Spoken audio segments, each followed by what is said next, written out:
and welcome back to another special edition of Austin's American Flyer, where today we're going to start a little bit of a journey as we take a look at a short window of time when American Flyer first launched their 3/16th scale train line, and where it started and where it ended. Today on Austin's American Flyer.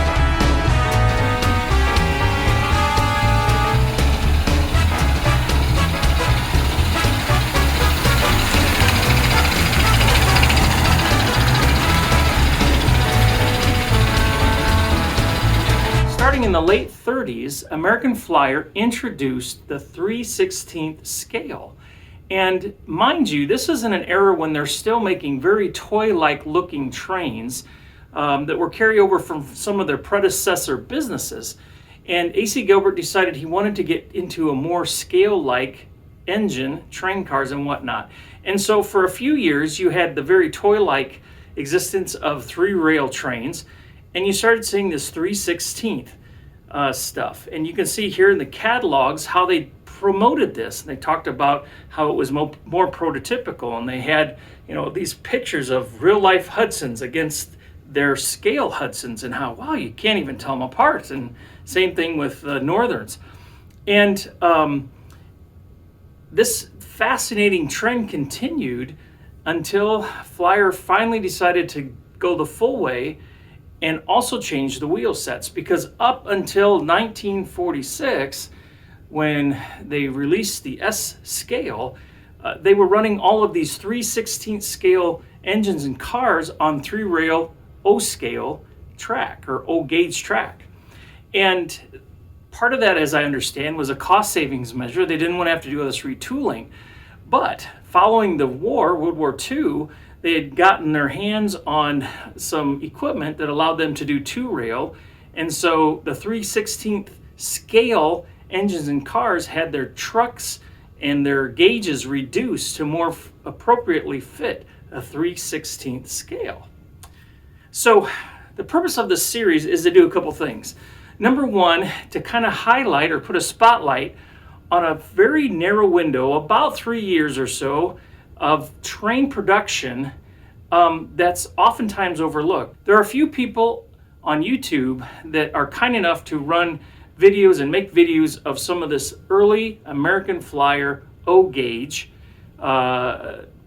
pre-S gauge engines and cars. And at the end of this video, I'm going to talk a little bit about some of those folks, just in case you've not seen some of their work on the YouTube. But the other thing that reason I want to do this is because this is part of the precursor. This is how we got to S gauge, and so it's kind of the family lineage. It's grandpa and grandma. It's where we came from, and so I think it's important that we at least pay attention to kind of how we got from point A to point B. And so as we progress through these videos, here's what's in store for you. Through the kindness, the generosity of many contributing, I guess I'll call them authors, that have sent me pictures and video clips, have consulted with me.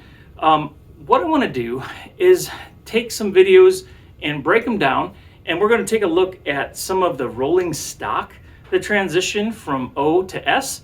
We're going to take a look at some of the passenger cars, the transition from O to S, and then of course our beloved steam engines. We're going to take a look at several of those. So for starters, let's borrow some information, some details from Toyman himself. And again, I'm doing this with full permission from him.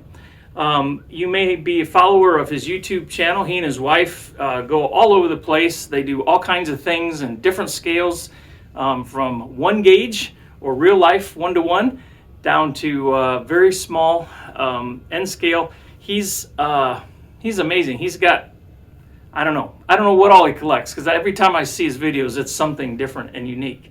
But he told me one time that he actually has some American Flyer S scale, and that's kind of what he cut his teeth on, is what he told me. So I hope one day we'll get a chance to see some of his collection when it comes to S scale. But in the meantime, without further delay, here are some details that I think you'll find helpful. 1930s and 40s, CD models and Chicago Flyer released what they called S-scale trains, or S-gauge trains.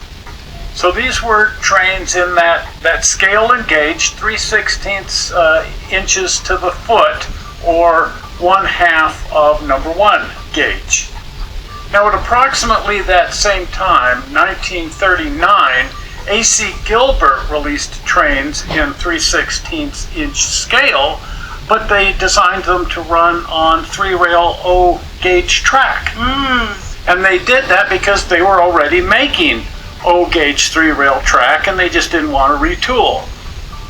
Okay, at this point we have to take a break for World War II. Okay.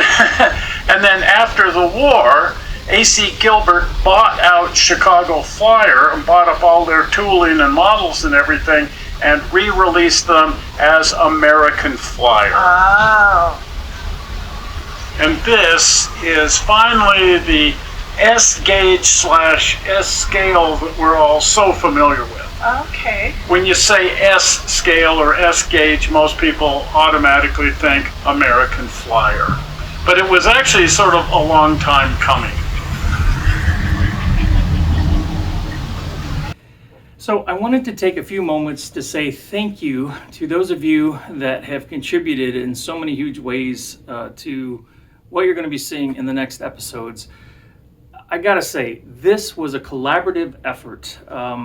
There's a lot I don't know. I've learned a tremendous amount thanks to the following folks, and it's a testimony to how many amazing people there are in this hobby, and that we're all after kind of edifying each other, helping to spread understanding, increase knowledge, and make the hobby more fun. So my hat's off to those of you that helped us make this a reality. So thank you to the following. Kirk from Willamette Valley. If you've never seen his YouTube channel, you want to check it out. He runs pre-war and post-war American Flyer. It is awesome stuff. And he, in addition to providing a majority of the pictures that you'll be seeing, also provided a whole bunch of documentation. The guy just went over and above all expectations. Just tremendous amount of support. So thank you, Kirk. My hat, again, is off to you. Appreciate you so much. Bill Heath provided some video of some of the early Flyer running around his tabletop layout, which, again, really awesome. Thank you for that. A gentleman by the name of Ron Devine has provided all kinds of details in terms of information about some early Flyer stuff. He owns some, and so thank you, Ron, for all your consultation and your encouragement.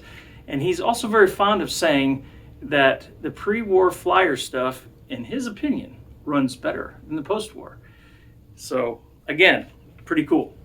Patrick Stout, again, consultation and some pictures. Thank you, Patrick, for your help. Last but not least, Dave Clark with Dave Clark's Lumber. Dave is out on the West Coast. If you've never seen his YouTube stuff, you need to check it out. He he has basically a museum in his basement. He's not particularly locked into anyone's scale, so there's a wealth of knowledge in this guy's head and in his videos. Thank you so much, Dave. I appreciate you so much for your support and some of your pictures and some of your videos as well. So please check it out, Dave Clark Lumber. He does all kinds of terrain stuff. So until next time, don't forget to come back, bring a friend or two, and enjoy those American Flyer trains, pre-war or post-war. They all count. God bless. Take care. We'll see you. Bye-bye.